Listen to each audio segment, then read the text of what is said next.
सभी को मेरा जय श्री राम।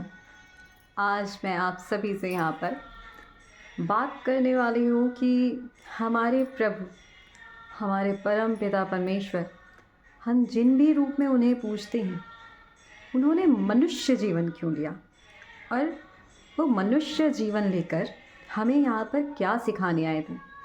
कभी रामायण तो कभी महाभारत, कभी श्री कृष्ण रूप में तो कभी राम रूप में तो कभी बुद्ध रूप में, तो ना जाने कितने कितने रूपों में हमारे प्रभु आए और उनके कितने कितने अंश अंश तो हम सभी हैं, लेकिन एक एक्टिव अंश कहते हैं ना कि जो प्रभु का गुणगान करें, जिन्होंने प्रभु के प्रेम में मग्न होकर ना जाने कितने तपों को ऐसे ही सिद्ध कर दिया।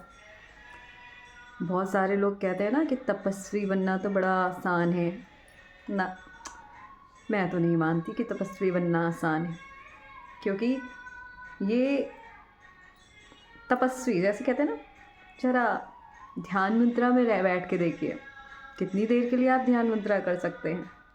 हमारे जो तपस्वी थे ना, वो कितने सालों तक तपस्या में ध्यान मग्न होकर बैठे रहते थे। आजकल हम लोग को वो अच्छा लगता है ना, जैसे कोई स्पेस में अपने रॉकेट्स भेज रहा है एंड ये जा रहा है वो जा रहा है, उसी को हम प्रभु समझ लेते हैं, है ना। नहीं नहीं नहीं, ये वो तो बुद्धि है जो हमारे प्रभु ने स्वयं दी उस इंसान को, लेकिन वो कभी प्रभु नहीं बन सकता, क्योंकि वो हम सब प्रभु के अंश हैं। वो भी जो हो रहा है वो प्रभु की मर्ज़ी से हो रहा है। हर चीज़ प्रभु की मर्ज़ी से होती है।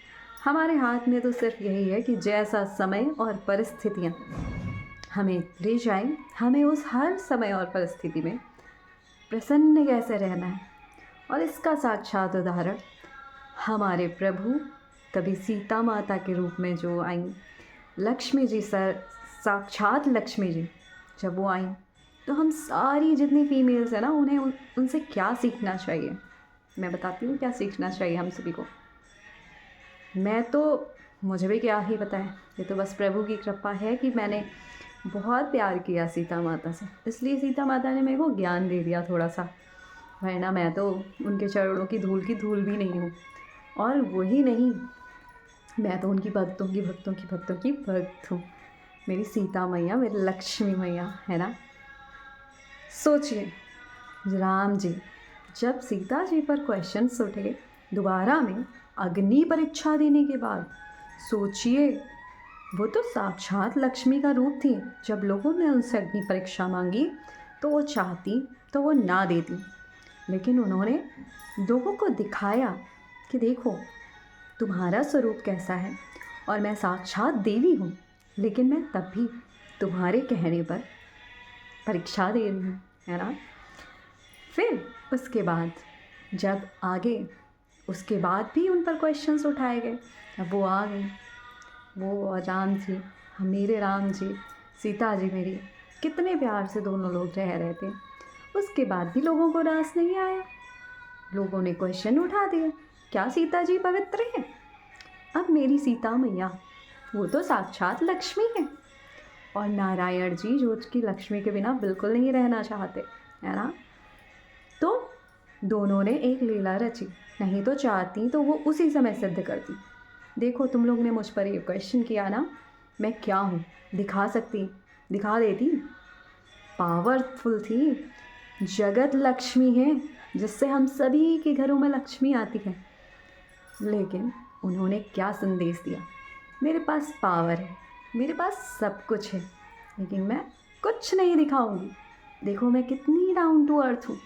मैं आप सबके कहने पे अपने पति का साम्राज्य चलता रहे, मेरे पति का राम राज्य स्थापित हो सके, इसके लिए चुपचाप वहाँ से चली गई, क्योंकि उन्हें ये संदेश देना था हम सभी देवियों को, हम सभी महिलाओं को, क्योंकि हम भी उन्हीं का अंश है ना, कि जब जरूरी नहीं कि हम हमेशा अपने पति के साथ रह के ही पति की रक्षा कर रहे हैं। कभी कभी परिस्थितियाँ, समय कैसा भी आए, हमें परिस्थितियाँ समय के अनुसार वो डिसीजंस लेने पड़ते हैं, जहाँ हमें क्या करना होता है? अगर हमें अयोध्या जैसा राज्य स्थापित करना है, राम राज्य स्थापित करना है, तो हमें अपनी खुशियों को त्याग कर हमको कहाँ जाना चाहिए? जैसी परिस्थितियाँ, जो परिस्थितियाँ आए उसमें जाते हुए स्वयं को खुश रहते हुए अपने कर्म करने चाहिए। अब सोचिए, वो स्वयं लक्ष्मी है, लेकिन वो चाहती तो अपने लिए कितना बड़ा महल खड़ा कर सकती थी, अपने लिए क्या नहीं खड़ा कर सकती थी। लेकिन उन्होंने हम सभी महिलाओं को ये सीखना चाहिए कि क्या वहाँ पे शिक्षा दी। उन्होंने ये शिक्षा दी कि हम सभी महिलाएं अपने बच्चों को स्वावलंबी बनने की शिक्षा दें। हम उन्हें हर परिस्थिति में रहने की शिक्षा दें। हम हमेशा उन्हें यही ना सिखाएं कि अगर आपके पास धन है तो आप धन को एंजॉय करिए, लक्ष्मी को एंजॉय करिए, लेकिन परिस्थितियाँ और समय का चक्र बदलता रहता है और हर परिस्थिति में जो प्रसन्न रहे वही सही मार्ग पर चलता है। हमारी सीता मैया, वाह क्या चरित्र! मैं जितना उनके चरित्रों को समझूं उतना मेरे लिए कम है, आप सभी के लिए भी शायद, है ना। सोचिए, जो जगत लक्ष्मी है वो क्या क्या कार्य नहीं किए, उन्होंने क्या क्या काम नहीं किए, क्योंकि उन्हें एक संदेश देना था कि जो क्या कहते हैं हमारे चरित्र पर क्वेश्चन उठाएंगे हम उन्हें जवाब देंगे, क्योंकि वो तो जगत लक्ष्मी थी, वो डायरेक्टली सब कुछ सॉल्व कर सकती थी। लेकिन उन्होंने एक मनुष्य के लिए पराकाष्ठा रख के गई कि अगर आगे कभी ऐसा हो तो हमें भी इसी रास्ते पे चलते हुए अपने आप को सिद्ध करके दिखाना है ना। वही सही नारी होगी जो अपने सारे सुखों को त्याग कर अपने पति की रक्षा के लिए, पति पर कोई भी क्वेश्चन ना उठे उसके लिए छोड़कर चली जाए सब कुछ, जैसी भी स्थिति थी परिस्थिति। वन में रही, पुत्र हुए, उनको स्वावलंबी बनना सिखाया, उनको उनके कार्य स्वयं करने सिखाए। अब सोचिए क्या पुत्र, अरे लौकुस जैसा हम कहते हैं ना, भगवान स्वयं अवतरित हो, ठीक है, स्वयं भगवान अवतरित हो जाए तो बहुत अच्छी बात। इसी को तो कहते थे गर्भ संस्कार, इसी को तो कहते हैं कि जब हमारा मन प्योर था तो हमारी संतानों ने भी वही सीखा जो उन्हें सीखना चाहिए था, स्वावलंबी, और कि पीड़ा को सहते हुए कैसे अपने कार्यों को करना है। मनुष्य को इसी तरीके से हमारी सीता मैया को फॉलो करना चाहिए, है ना, तभी राम राज्य स्थापित हो सकता है, अन्यथा राम राज्य स्थापित होना बहुत ही मुश्किल है। तो ये तो हमारी सीता मैया थी जिनके पास सब कुछ था, लेकिन उन्होंने अपने पुत्रों को बहुत ही कम चीज़ों रहना और सारी चीज़ें सिखाई, और ये सिखाया कि जीवन में परिस्थितियाँ कैसी भी हों उनके अनुकूल ढलो। ये नहीं कि मुझे ये सब चाहिए, मुझे ये सब चाहिए। अगर वो ये सिखाती तो कभी भी सीता मैया का उदाहरण ना दे पाती मनुष्य रूप में। और लौकुस, जब हम वो कहानी सुनते हैं ना लौकुस की, अक्सर मैं सुना करती हूँ, ऐसी सीता मैया की परीक्षा ली जाती है, कठोर नियति को दया भी नहीं आते। वाह, क्या मर्म, क्या ममता उन दोनों पुत्रों में दिखती है। वो एक दृश्य, वो एक सुंदर व्याख्या, अत्यंत सुंदर। जब भी सुनो तो दया से भाव विभोर आंसू बहने लगते हैं वो गीत सुनकर। ऐसी सीता मैया की परीक्षा ली जाती है, कठोर नियति को दया भी नहीं आती है। लेकिन सीता मैया चाहती वापस आई तो रह सकती थी, नहीं रही, क्योंकि वहाँ पे भी उन्हें सिद्ध करना था। यही सब काम बहुत पहले हो सकते थे, लेकिन वहाँ से हमें ये शिक्षा मिली कि हमें हमेशा स्वाभिमान का प्रतीक बनना चाहिए और कभी भी किसी भी धन ऐश्वर्य से बंधकर हमें अपने वैल्यूज़ पे कॉम्प्रोमाइज़ नहीं करना चाहिए। यही सारे फीमेल्स को सीखना है, यही सारे मेल्स को सीखना है। अक्सर मैंने देखा है कि लोग जैसे ये कहते हैं ना कि आजकल बहुत होता है कि कुछ लोग कहते हैं जैसे मात्रात्मक समाज कहीं कहीं चलता है कि लड़की के पीछे लड़के को भागना चाहिए। पितरात्मक समाज चलता है कहीं कहीं पे कि लड़के के पीछे लड़की को भागना चाहिए, है ना। नहीं, देखिए, लक्ष्मी जी जो स्वयं लक्ष्मी है वो नारायण जी के पैरों में रहती हैं, पैर दबाती रहती हैं। जब भी हम देखते हैं तो वो दृश्य दिखता है ना। किस बात का अहंकार, किस बात का अहंकार। हाँ, परिस्थिति कुछ ऐसी हो कि पति के साथ ना रहने की स्थिति हो, पति का उससे ज़्यादा भला हो रहा हो उसमें, तो कर दीजिए। लेकिन अन्यथा अपने पति को परमेश्वर समझ के पूजिए, है ना, उनके चरणों में रहिए। आहा, अत्यंत सुंदर, कितना अच्छा लगता है। लक्ष्मी जी जो स्वयं लक्ष्मी है, लेकिन वो हमेशा अपने नारायण जी के पैरों में रहते हैं। विष्णु जी जो लक्ष्मी जी के बगैर नहीं रह सकते, लेकिन देखिए राम जी के रूप में जब वो आए सीता जी के साथ, तो सीता जी को बिल्कुल नहीं छोड़ सकते थे, लेकिन उन्होंने धर्म के लिए वो त्याग भी करके दिखाया। तो ये सब जब मनुष्य रूप में आए तो राम जी से हमें क्या सीखने को मिला, ये सीखना चाहिए। सीता जी से हमें क्या सीखने को मिला, ये सीखना चाहिए। वो आजकल नहीं होता है जैसे ठुकरा के मेरा प्यार इंतकाम देखेगी, हम जो देखते हैं वही तो बनते हैं। नहीं, अगर इंतकाम से कोई प्रेम होता है तो वो प्रेम तो है ही नहीं। प्रेम तो वही है जो प्रेम के लिए सर्वस्व न्योछावर कर दे। इसी में एक हमारे अद्भुत चरित्र हमारे श्री कृष्ण जी, क्या प्रेम की पराकाष्ठा रखी उन्होंने राधा जी की। अभी रिसेंटली मैं एक उनका, मेरे को बहुत अच्छे लगते हैं ये सारे सीरियल्स जो होते हैं ना हमारे गॉड के। I love these serials, I really love these serial. और आप भी अपने बच्चों को ज़रूर दिखाइए, क्योंकि जो देखते हैं वही तो बनते हैं। मेरा तो यही मानना है, जो सुनते हैं वही तो बनते हैं। हम जो देखते हैं, जो सुनते हैं वही बनते हैं, है ना। तो रिसेंटली मैं वो सीरियल देख रही थी। कृष्ण जी जब वृंदावन का क्या कहते हैं सृष्टि की रचना कर रहे थे, तो कृष्ण जी राधा जी एक वन में लीला थी, उनको रास रचानी थी, तो वो अकेले थे वहाँ पर। तो कृष्ण जी, राधा जी को भूख लगी, उनको भी भूख लगी थी, तो उनकी भूख से भी पहले उन्हें राधा जी की भूख का समझ में आया। अब देखिए यहाँ से होता है, पुरुष को भी स्त्री का उतना ही सम्मान करना है, स्त्री को भी पुरुष का उतना ही सम्मान करना है। दोनों की समागम से सृष्टि चलती है, दोनों का सम्मान जरूरी है, दोनों का एक दूसरे के प्रति प्रेम जरूरी है। एक के चलाने से सृष्टि नहीं चलती। तो ये किस प्लेस में है हम? महिलाओं का समाज होना चाहिए, पुरुषों का समाज होना चाहिए? नहीं, जब हमारे प्रभु ने सृष्टि बनाई तो दोनों को बराबर अधिकार दिया। और ख़ासकर कि अगर आपके यहाँ दुर्गा जी को पूजा जाता हो, तब तो आपको सम्मान करना सिखाना ही चाहिए, है ना।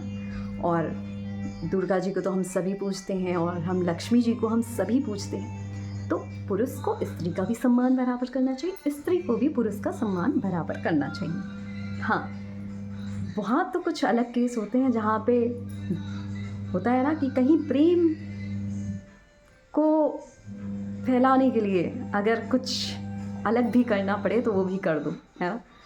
वो एक प्रेम की परिभाषा हो जाती है। अभी मैं बताऊंगी कि हमारे श्री कृष्ण जी वो प्रेम सिखाने आए थे।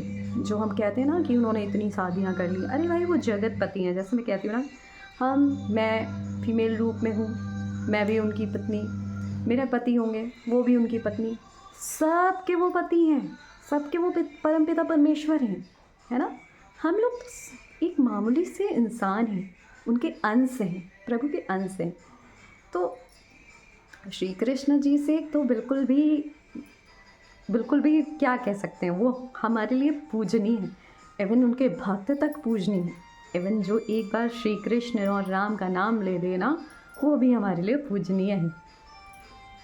इसी में नेक्स्ट जो हमारे श्री कृष्ण जी, हाँ मैं बता रही थी, भूख लगी राधा जी को, वो गए, बड़ा ही सुंदर दृश्य था उसमें। वो गए, और जब वो गए तो उन्होंने धान लेके आया, खीर बहुत पसंद थी राधा जी को, धान लेके आया।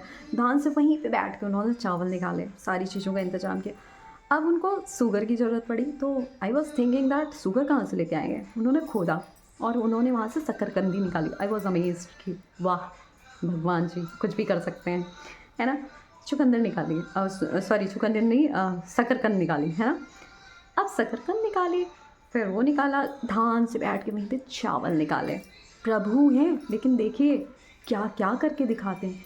गाय के पास गए, गाय से दूध दुहा। प्रभु हैं लेकिन देखिए क्या क्या करते हैं। आजकल जो हम लोग सिखाते हैं ना, पाश्चात्य सभ्यता जो नहीं होता है आजकल बच्चों को, हाँ we are sending our childrens to the school for the education so that we can speak English very fluently, right, है ना। तो वो हम सिखाते हैं ना अपने बच्चों को आजकल। इंग्लिश तो फ्लुएंट हो गई एंड क्या कहते हैं उसको, सारी चीज़ें फ्लुएंट हो गई, संस्कार विलुप्त हो गए। छोटा काम बड़ा काम दिखने लगा ना।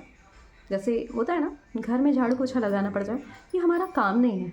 अब बताइए क्या श्री कृष्ण जी का ये काम था कि वो धान से चावल निकाल रहे थे? क्या श्री कृष्ण जी का ये काम था कि वो तो चाहते तो ऐसे खीर, ऐसे जो पूरी सृष्टि बना सकते हैं, वो तो उनके लिए खीर लाना कितनी बड़ी। लेकिन उन्होंने उससे क्या दिखाया उस दृश्य, उन्होंने कहा उसके बाद कि वाह वाह राधे, अगर परिश्रम से जो कोई चीज़ बनाई जाए तो उसका तो फल और ही मीठा होता है। परिश्रम का फल सिखाया उन्होंने।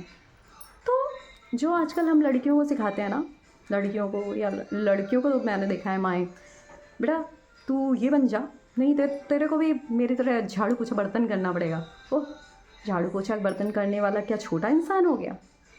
नो नो, ये आप अपने बच्चे के ज़िंदगी में वो जहर भर रहे हैं जिससे उसको प्रेम से आप उससे दूर कर देंगे, है ना। सीखिए हमारे भगवान से जो स्वयं सब कुछ करते हैं और सब कुछ करते हुए खुश रहते हैं। खुशी, प्रेम अत्यंत सुंदर है। तो कभी भी अपने बच्चों के जीवन में वो क्या कहते हैं ना, कंपैरिजन का बीज मत बोइए कि तेरा किसी ने अपमान कर दिया, अब तो तुझे भी वही करके दिखाना है, अब तुझे ये बन के दिखाना है, अपमान का बदला अपमान से लेंगे, है ना। नहीं, जब कोई अपमान करे तो उससे बदला मत लीजिए, उससे प्रेम करिए और दिखाइए तुम्हारे अंदर क्रोध है लेकिन मेरे अंदर कितना प्रेम है अभी भी तुम्हारे लिए, है ना। मज़ा आ जाएगा। सोचिए, ये सब सीखना चाहिए हमें हमारे भगवान से। मैं तो मतलब क्या बताऊँ, मैं मेरे प्रभु के बारे में जब ऐसे आजकल तो मुझे और भी, जैसे आज मैंने ये वीडियो सोचा था, अब मैं नहीं, थोड़ा समय 8 to 9 ईयर्स या फिर जब भी कोई समय आएगा तो मैं तब बनाऊँगी, ठीक है। लेकिन मैंने क्या किया, आज मैंने सोचा कि अब मैं ये वीडियो बनाऊँगी, ठीक है। क्यों सोचा? क्योंकि मृत्यु तो किसी भी वक्त आ सकती है। मेरे प्रभु ने कहा तुम्हारे वाणी से निकला, तुम्हें तो मेरा गुणगान करना है और तुम कैसे चुप हो जाओगी अभी, तुम कैसे समय का इंतज़ार करोगी, तुम्हें तो इंतज़ार नहीं करना है। और मैं अगर अपने प्रभु का गुणगान करने के लिए इंतज़ार करूं तो मुझसे ज़्यादा मूर्ख तो कोई है ही नहीं। क्या पता अगले कल ही मेरी मृत्यु हो। और मैं आज ये वीडियो बना के शायद आप लोग जब देखें तो आप अपने बच्चों को स्वावलंबी बनाना सिखाइए, कोई काम छोटा बड़ा करके ना सिखाइए। ये सिखाइए कि प्रेम ही सर्वस्व है, प्रेम ही सब कुछ है। जैसे हमारे श्री कृष्ण जी, राधा जी, उसी में एक और चरित्र दिखा रहे थे कि राधा जी का विवाह होने लगा, पहला विवाह उनका जिसके भी साथ हो रहा था, क्योंकि उन्होंने क्रोध में, क्योंकि वो श्री कृष्ण जी से पूछा उन्होंने कि क्या आप मुझसे प्रेम करते हैं, उन्होंने मना कर दिया, है ना। फिर वो तो जानती थी कि प्रेम करते, तो फिर वो क्रोध में उन्होंने किसी से शादी तय कर ली। श्री कृष्ण जी उन्हें समझाते रहे समय से कि क्रोध में कोई भी डिसीज़न मत लो, शादी मत करो, ज़्यादा पछताओगी। लेकिन वो तो क्रोधित थी, प्यार तो वो श्री कृष्ण जी से करती थी लेकिन वो क्रोधित थी। अब भाई जगत लक्ष्मी है, विष्णु जी से ही प्यार कर रही है तो उस रूप में भी उन्हीं से प्यार करेंगे श्री कृष्ण जी, तो सब कुछ समझ ही रहे थे राधा जी। लेकिन राधा जी को प्रेम सिखा रहे थे कि देखो राधा, प्रेम क्या होता है। तो जब दूल्हा रेडी होना था तो श्री कृष्ण जी गए, और अब तो राधा जी नहीं करना चाह रही हैं विवाह। श्री कृष्ण जी गए, स्वयं दूल्हे को सजाने लगे। और जब स्वयं दूल्हे को सजाने लगे तो राधा जी को देख के बड़ा गुस्सा आ रहा था कि ये पता नहीं कैसा है, मुझसे प्रेम भी करता है और मेरे ही दूल्हे को सजा रहा है। भाई आदमी, नॉर्मल आदमी तो सोचेगा ही ना कि ऐसे कैसे हो सकता है, लेकिन नॉर्मल नहीं, हाँ प्रेम नहीं समझे। जब आप प्रेम की परिभाषा को समझ जाएंगे ना, अगर आप किसी से प्रेम करते हैं, हाँ बदले में पहली बात तो प्रेम नहीं मांगेंगे, आप उसके लिए सर्वस्व न्यौछावर कर देंगे। जिसमें उसकी खुशी उसमें हमारी खुशी, है ना। अगर वो हमसे प्रेम करे तो ठीक, नहीं तो उसकी खुशी जिसमें हो उसमें हमारी खुशी होनी चाहिए। यही प्रेम की सही परिभाषा है। लेकिन हम लोग आजकल क्या देखते हैं ना, मैंने समाज में देखा, बांध के रखो, बांध के रखो, बांध के रखो। प्रेम स्वतंत्र होता है, प्रेम स्वतंत्रता देता है। मैं तो यही मानती हूँ, अगर प्रेम है तो वो स्वतंत्रता देगा, वो बांध के नहीं रखेगा, वो पीछे पीछे नहीं भागेगा।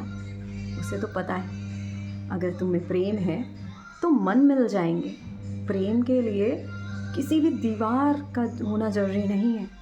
मैंने देखा है बहुत सारे लोग एक दूसरे के साथ एक घर में बहुत सालों तक रहते हैं, कहने को पति पत्नी विवाह होता है ना, लेकिन क्या उनके मन मिल पाते हैं? नहीं। लेकिन मन, अगर आपने मन मिला लिया, और मन तो हमें मिलाना पड़ता है, अगर आपने मन मिलाना तो कोई दूर कोसों बैठा हो।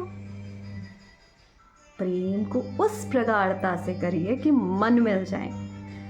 क्रोध की तो कहीं संभावना ही नहीं होनी चाहिए, बदले की तो कहीं संभावना ही नहीं होनी चाहिए। जो जो चीज़ चाहता हो उसको खुशी खुशी वो चीज़ दे दीजिए, है ना। यही तो प्रेम है, यही प्रेम है। अगर हम स्वयं को किसी के ऊपर थोपें तो वो प्रेम नहीं होता। अगर हम स्वयं बस, वो तो ये हुआ ना कि हमारा स्वार्थ है कि मैं तुम्हारे साथ रहूँगी ही या फिर मैं तुम्हारे साथ रहूँगा ही, स्वार्थ है मेरा। नहीं, प्रेम तो ऐसा होता है दूर बैठे रहना तो भी बात हो जाए।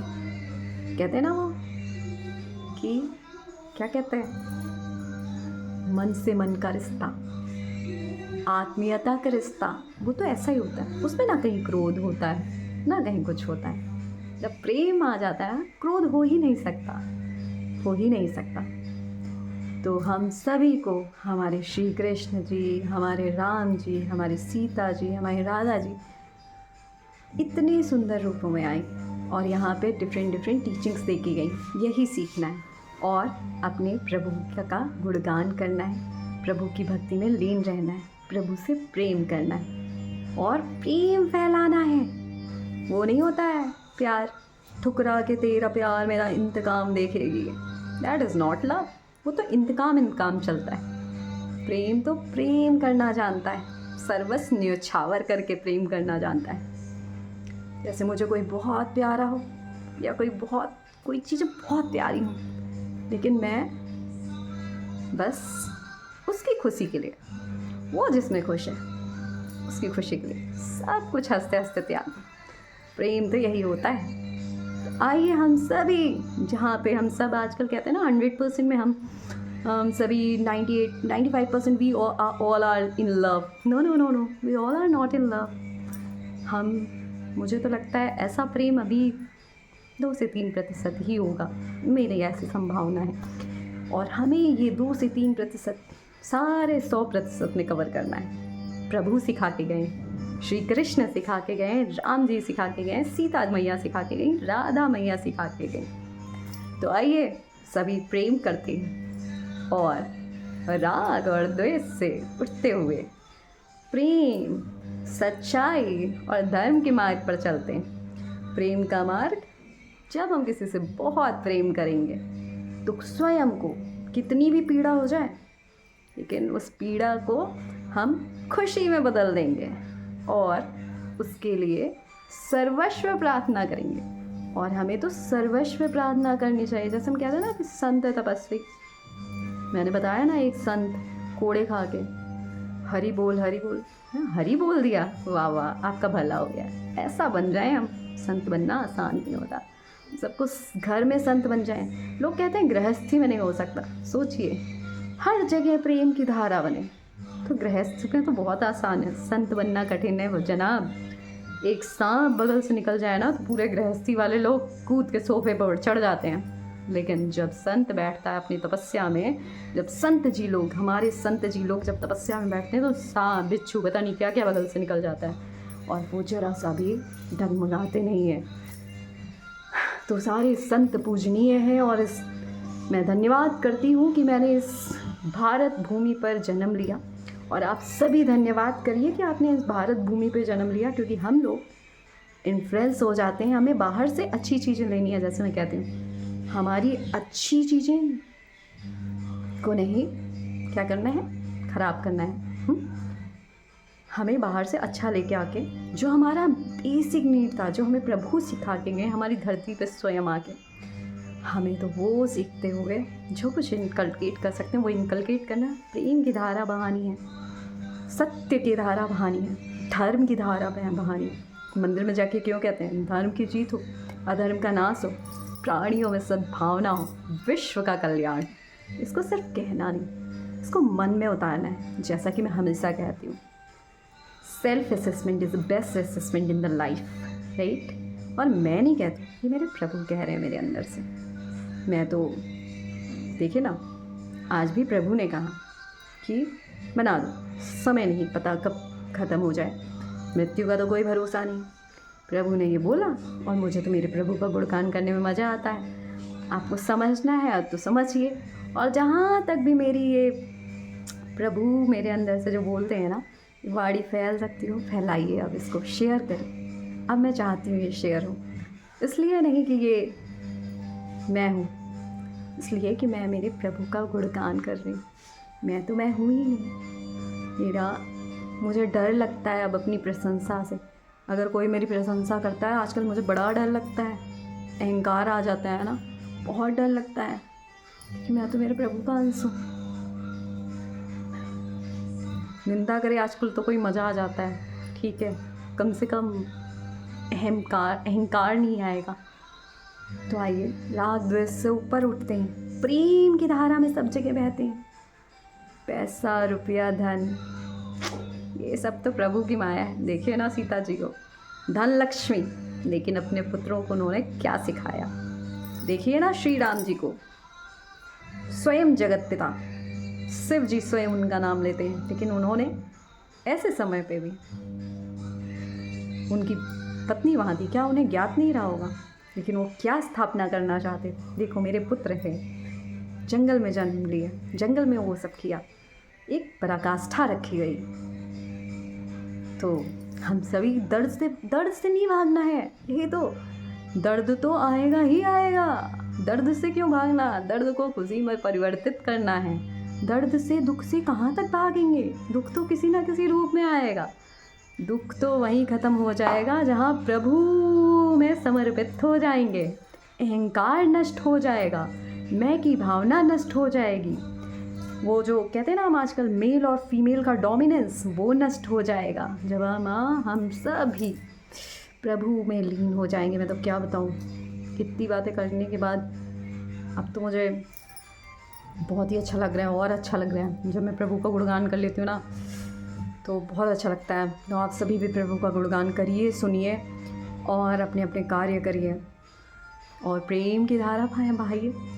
नववर्ष आने वाला है, प्रेम की धारा है ना, राग द्वेष से ऊपर उठने की धारा, स्वयं मैं ही दोष से ऊपर उठने की यात्रा, प्रेम के लिए सर्वस्व त्याग देने वाली यात्रा। सोचिए अगर हर मनुष्य ऐसा हो जाए, प्रेम के लिए सर्वस्व त्याग दे, हर किसी के लिए त्याग बड़ा हो जाए, है ना। सोचिए सृष्टि क्या होगी। समझ में आए तो समझ लीजिए, जिनको समझ में आए उन्होंने से शेयर करिए, है ना। क्योंकि हम सभी शांति, मनुष्य सिर्फ शांति पाना चाहता है, प्रेम पाना चाहता है। वो धन के पीछे दौड़ करके कभी नहीं मिलने वाली। अगर मिलती होती तो नीता अंबानी जी भी इतने सारे संतों को घर में ना बुला रही होती अपनी यहाँ शादी में। इन सब की बहुत महत्वता है, ध्यान दीजिएगा, है ना। और नीता अंबानी जी तो यहाँ पे वो भी प्रभु द्वारा बनाई गई हुई, ठीक है। हो सकता है पिछले जन्म में उन्होंने बहुत, क्या कह सकते हैं, कोई बहुत बड़ी तपस्विनी रही हो, हू नोज़, है ना। तो हम आज का आज देखते हैं, पिछले का पिछला क्या था उसको देखना है ना। प्रेम की धारा बहलानी है। ये नीता अंबानी जी उन लोगों के लिए ना जो मटेरियलिस्टिक बहुत होते हैं ना, नीता अंबानी और ऐसे लोगों को देखते हैं। देखना ही है तो सीता जी को देखिए, नीता जी को भी देखिए, सीता जी को देखिए। सीता जी जो जगत लक्ष्मी है, लेकिन उन्होंने क्या सिखाया, क्या सिखा के गई। राम जी क्या सिखा के गए, कृष्ण जी क्या सिखा गए। कृष्ण जी ने प्रेम सिखाया, राम जी ने त्याग सिखाया, सीता जी ने त्याग सिखाया। सीता जी ने प्रेम के लिए सर्व पराकाष्ठा जो है हर परीक्षा से गुजर गई और हंसते हंसते अपना सब कुछ त्याग दिया। ऐसी थी हमारी जगत लक्ष्मी मैया सीता। धन्यवाद माँ, आपने हम सबको इतनी अच्छी टीचिंग्स दी। आप हमारी भारत भूमि में आपने हमारे लिए जन्म लिया, और मैं जितनी भी मेरी वाणी से यहाँ बातें निकली, ये मेरी वाणी नहीं, ये तो मेरी मैया की ही वाणी हो सकती है। मैं उनका तहे दिल से धन्यवाद करती हूँ कि उन्होंने मेरे जीवन में ज्ञान बहुत ही ऊंची पराकाष्ठा रखता था। भक्ति भी रखती थी, लेकिन वो उतनी, मतलब कहते हैं ना, समर्पित थी मैं, लेकिन समर्पित और शरणागत होने का इतना अच्छा मेरे को परिणाम मिला, बता नहीं सकते। लोगों को जिस दिन भक्ति के शरणागत होने का सही परिणाम समझ में आएगा ना, लोग उस दिन सर्वत्र प्रेम देखेंगे, सर्वत्र प्रेम की धारा में बहेंगे, सर्वत्र भक्ति की धारा में बहेंगे, ज्ञान की धारा में बहेंगे। धन्यवाद मेरे प्रभु श्री राम जी, श्री कृष्ण जी, मैया सीता, मैया राधा, जिन्होंने अनेक रूपों में यहाँ पे जन्म लेके, मानव जन्म लेके मानव के लिए एक मिसाल कायम की। हम सभी मनुष्यों को, जितने भी हम लोगों को समझ पाए, अगर हम समझ पाएंगे, यही जीवन हमारी मुक्ति का जीवन हो जाएगा। जैसा कि मैं हमेशा कहती हूँ, मानव जीवन मुक्ति के लिए मिला है। अगर ये चेतना हमारे में इस जीवन में आ गई तो समझ लीजिए कि हमारे बहुत सारे जन्म साकार हो गए। नहीं तो अगले जन्म में हम क्या बनेंगे हमें भी नहीं पता। तो अपना अपना सेल्फ असेसमेंट करिए, अपने अपने कर्मों की गति को समझिए, अपने अपने दोषों को समझिए, हर दिन खुद को सुधारिए और भक्तिमय बनिए, ज्ञानमय बनिए और प्रेममय बनिए। धन्यवाद। जय श्री सीताराम।